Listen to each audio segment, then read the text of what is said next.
Então, hoje nós vamos terminar o quinto capítulo, é o final do quinto capítulo da segunda parte do Livro dos Médiuns, capítulo sobre as manifestações físicas espontâneas. Nesse capítulo eu comecei a falar semana passada sobre o fenômeno de transporte. Esse é um dos mais complicados que existe, fenômeno natural, né? Onde o espírito consegue transportar de um lugar para outro certos objetos.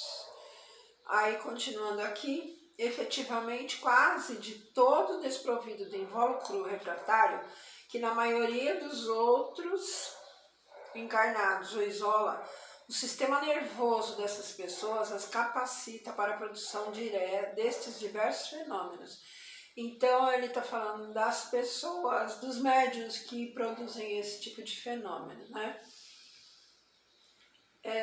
Assim como um indivíduo de tal natureza e cujas outras faculdades não sejam hostis à mediunidade, facilmente se obterão os fenômenos de tangibilidade, as pancadas nas paredes e nos móveis, os movimentos inteligentes e mesmo a suspensão no espaço da mais pesada matéria inerte.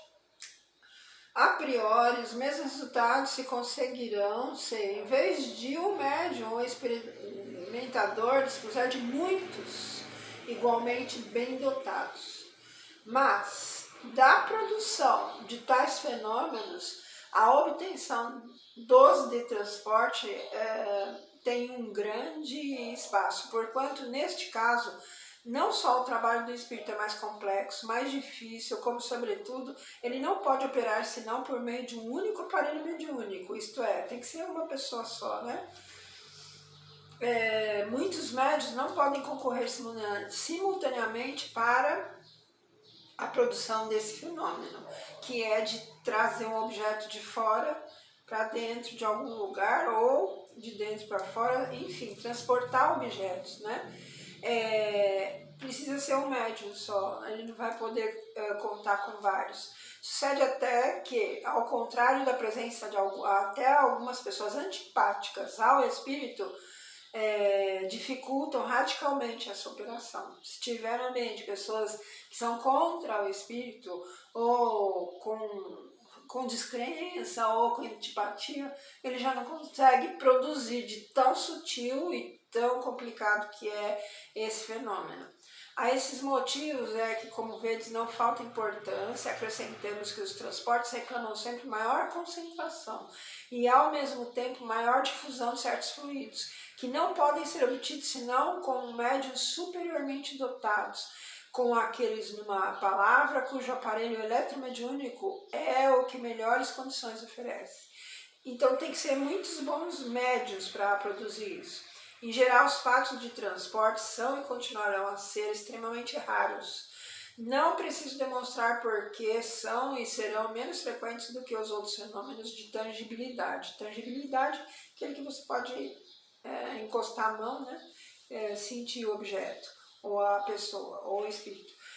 Do que digo, vós mesmo podeis deduzi-lo. Demais, esses fenômenos são de tal natureza que nem todos os médiuns servem para produzi-los. Com efeito, é necessário que entre o espírito e o médium é preciso ter uma ligação muito estreita, muita afinidade, certa analogia, em suma, certa semelhança capaz de permitir a parte expansível do fluido perispirítico. O fluido perispirítico é aquele que sai do perispírito do médium. Então é necessário que ele se expanda, né? E se misture, se une e combine com o fluido do espírito que queira fazer o transporte. Deve ser de tal forma esta fusão que a força resultante dela se torne, por assim dizer, uma. Então, o perispírito do médium com o do espírito tem que ser tão afinizado, né? Tão unitário, que tem que ser como se fosse um, para produzir o efeito de transporte de objetos. Do mesmo modo que, atuando sobre o carvão, uma corrente elétrica produz um só foco, uma só claridade. Por esta união, esta fusão, perguntareis, Por que é necessário essa união, né?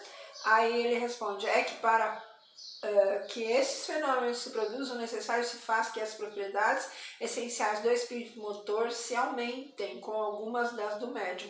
É que fluido vital indispensável à produção de todos os fenômenos mediúnicos é apanágio exclusivo do encarnado e que, por conseguinte, o espírito operador fica obrigado a se impregnar dele. Só então pode, mediante certas propriedades que desconheceis do vosso meio ambiente, isolar, tornar invisíveis e fazer que se movam alguns objetos materiais e mesmo os encarnados.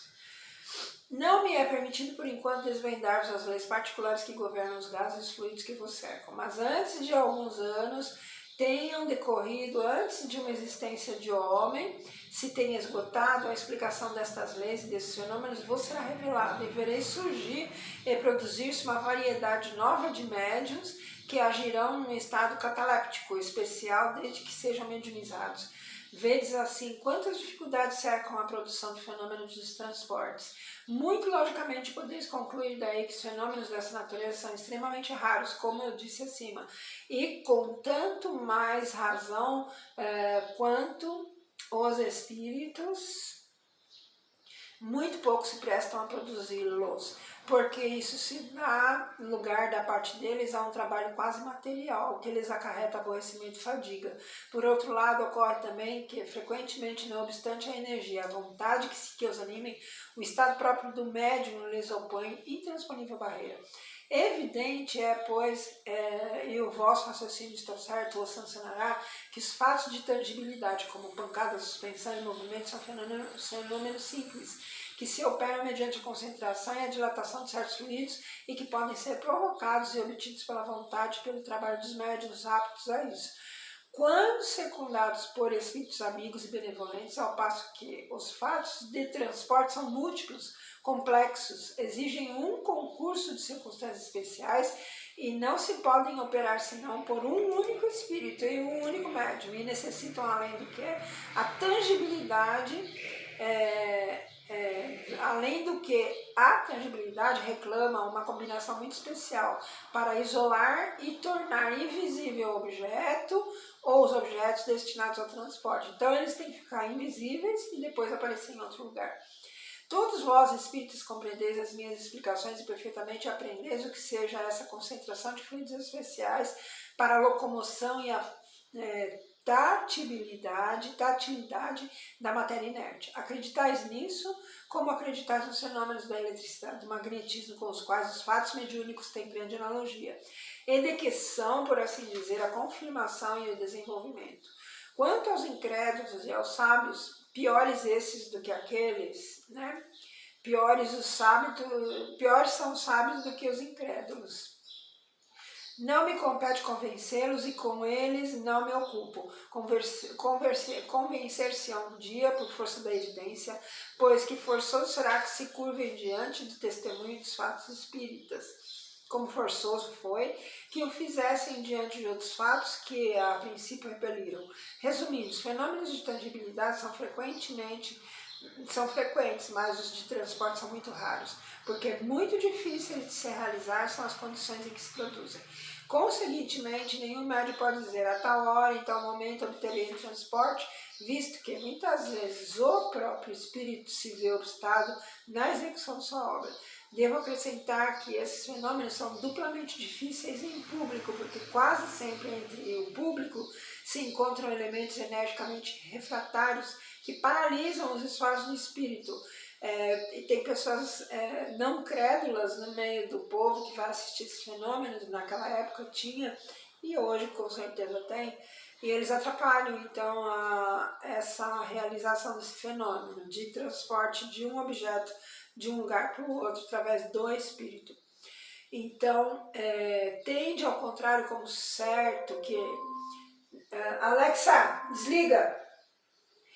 Tende como certo, ao contrário, que na intimidade os ditos fenômenos se produzem quase sempre espontaneamente, as mais das vezes a revelia dos médiuns, e sempre em meditação, sendo muito raros quando esses se acham prevenidos.